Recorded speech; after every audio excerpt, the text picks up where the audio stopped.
দেশের ইতিহাসে ২০১৮ সালে বাংলাদেশ ব্যাংকের বোল্ট থেকে স্বর্ণ চুরির বড় ঘটনা ঘটে। এতে নড়েচড়ে উঠে আর্থিক খাত। এরপর আবার ২০২০ সালে বাংলাদেশ সমবায় ব্যাংক থেকে প্রায় ১২,০০০ ভরি স্বর্ণ চুরির ঘটনা ঘটেছে। এ ঘটনায় অন্যতম অভিযুক্ত প্রতিষ্ঠানটির সাবেক চেয়ারম্যান মহিউদ্দিন আহমেদ মহি।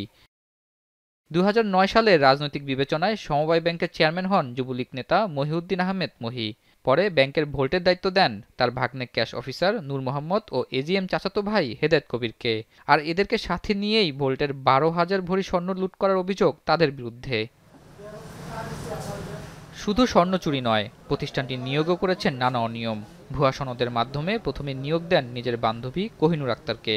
আর ২০০৯ থেকে ১৮ সাল পর্যন্ত ১৭৬ জনের নিয়োগের মধ্যে ১৩৮ জনকে দিয়েছেন নিজের ও বান্ধবীর গ্রামের। ২০২০ সালের মার্চ থেকে জুন পর্যন্ত ৪ মাসে ১৫০ কোটি টাকা স্বর্ণ চুরি করেন বোল্ট থেকে। পরের বছর স্বর্ণ চুরির মামলা করে দুদক, যে মামলার ১ নম্বর আসামি হন মহিউদ্দিন আহমেদ মহি। এছাড়া আরও ৮ জন আসামি থাকলেও রাজনৈতিক ক্ষমতায় চার্জশিট থেকে নিজের নাম বাদ দিতে বাধ্য করেন তিনি।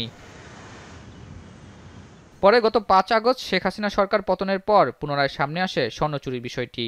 এতে আদালতে পুনরায় চালু হয় মামলার কার্যক্রম, কিন্তু চার্জশিটে নাম না থাকায় এখনও ব্যবস্থা নেওয়া হয়নি মহির বিরুদ্ধে।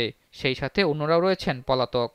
ওই তারিখ পর্যন্ত সুদ আসল যা হয়েছে জমা দিছে।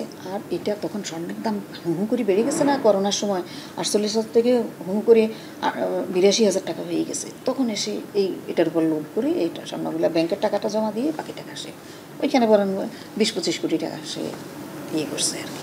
এছাড়া বোল্ট থেকে স্বর্ণ চুরির ঘটনা ধামাচাপা দিতে রাজনৈতিক প্রভাব খাটিয়ে বন্ধ করেন অভ্যন্তরীণ তদন্ত।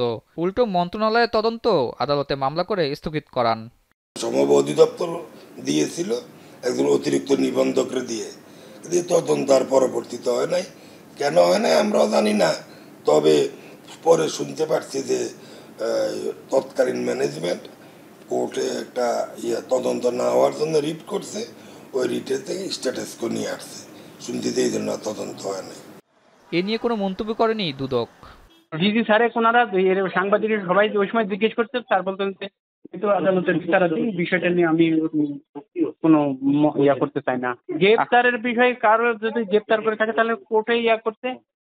বর্তমানে সমবায় ব্যাংকে ৮,৩৪৮ ভরি বন্ধকি স্বর্ণের বিপরীতে ঋণ দেওয়া হয়েছে ৩০ কোটি ১২ লাখ টাকা।